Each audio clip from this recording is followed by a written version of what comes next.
Welcome back.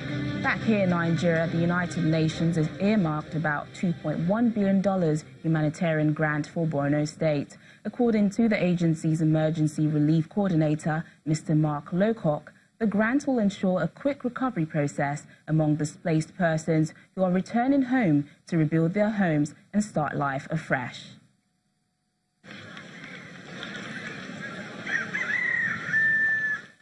Residents of many of the communities attacked by Boko Haram insurgents have returned home, and they are gradually starting life afresh.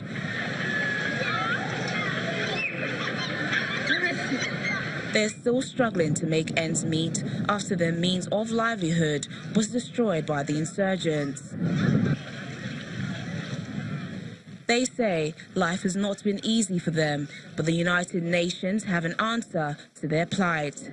It has earmarked $2.1 billion to be given as grants to them. The UN remains very committed to working with the government to meeting the immediate humanitarian needs. As you know, in Berlin, at the conference Hakim and I were both at 3 weeks ago, the international community pledged $2.4 billion for the region, nearly half of it for humanitarian, but most of it, and this is a good thing for recovery and development, and most of that money, $2.1 billion, was in the form of grants. So we remain committed to further improvements in the humanitarian situation, but at the same time, what we want to see is more examples of people being able to go back to their homes and rebuild their lives, and the UN is going to help with that as well. The United Nations Development Programme, UNDP, is not only interested in crisis management intervention, but to also help individuals and countries develop through deliberate programs. We also saw the return of 327 families and households to a village of Gom, that was completely destroyed over 3 years ago by Boko Haram. Families had to flee, children lost their schooling, everything that people owned and had built up was lost. Today we returned, and together with the state government of Borno, together with the United Nations Development Programme, the World Health Organization, with the support of our partners, the European Union also, we were able to celebrate a village whose spirit is alive.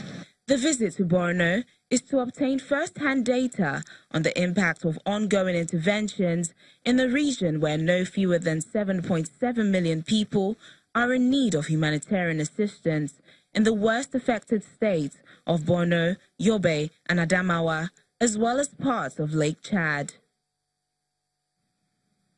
If you would love to have some healthy red wine, well, you might have to travel to Rwanda. A 27-year-old makes her red wine from beetroot, an edible food, which is the taproot portion of the beet plant. The drink is gaining popularity at home, and she hopes to take it to the world. It's a cool morning in Rubavu district in western Rwanda, and Assumpta Uwamaria and her employees are busy harvesting beetroot in her farm. With its rich, earthy flavor and vibrant color, beetroot is commonly consumed as a cooked vegetable in Rwanda. But for Uwamaria, this is the main ingredient for her successful red wine, known as Karisimbi. The idea came right after I finished university and couldn't find a job. I realized that there were many people looking for jobs and there were no jobs.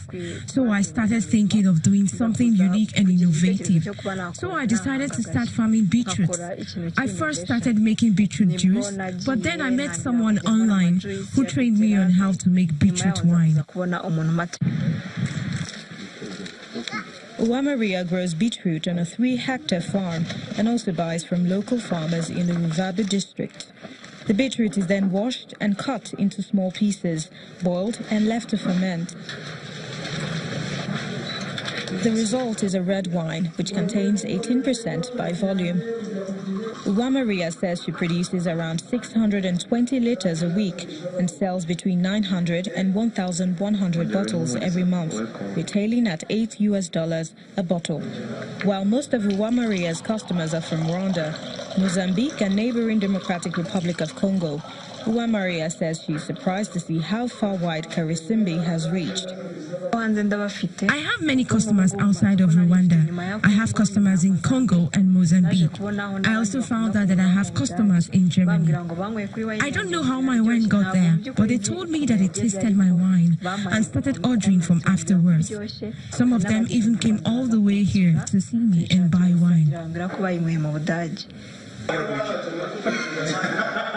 Although wine made from bananas and grapes is typically the drink for many Rwandans, beetroot wine has become a national favorite, especially for its flavor and affordability. Karisimbi wines are sold in bars in the capital Kigali and 4 retail stores in the city, as well as the western town of Mahoko near the Congolese border. Beetroot wine doesn't really get you drunk when you drink other types of alcohol. It just gives you a little buzz. What I like about this wine is its price. The price is not too high or too low. It's just right. It's a price that is affordable by most people, and it's quite affordable compared to other. In addition to beetroot wine, Uwamaria's company, Karisimbi Wines Limited, also makes pineapple and banana wine.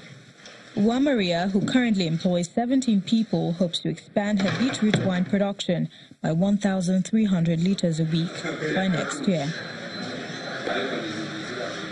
United Nations mission in South Sudan has organized an inter-university peace tournament. The sports competition is a move to call for lasting peace to end a civil war that has ravaged the country since it gained independence in 2011. On a sports pitch that was once a battlefield, students from across South Sudan come together for a soccer tournament aimed at scoring a goal for peace.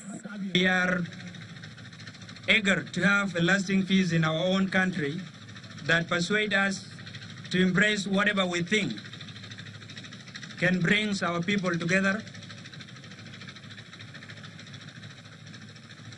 to live in synchronizations among themselves. Participants of the competition included students from Catholic University, St. Mary's College, Stafford International University, University of Juba, and Upper Nile University, who marched together onto the pitch as a sign of unity. A recently signed and revitalized peace deal between South Sudan's warring parties has provided a glimmer of hope. The message from the tournament in Juba, on the site of a battlefield from decades ago, is that this hope becomes a reality. South Sudan's greatest asset is you, its vibrant youth. That's why it is important for all of you to work together as a team towards a common goal.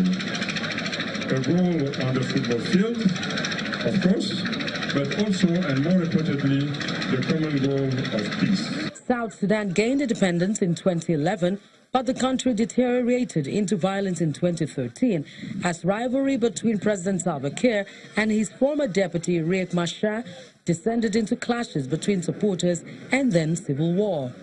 The country has been trying to maintain a semblance of peace and security for its 12 million population and an economy heavily dependent on oil. That's it on the program. Thanks for watching. I'm Teniola Shubowale.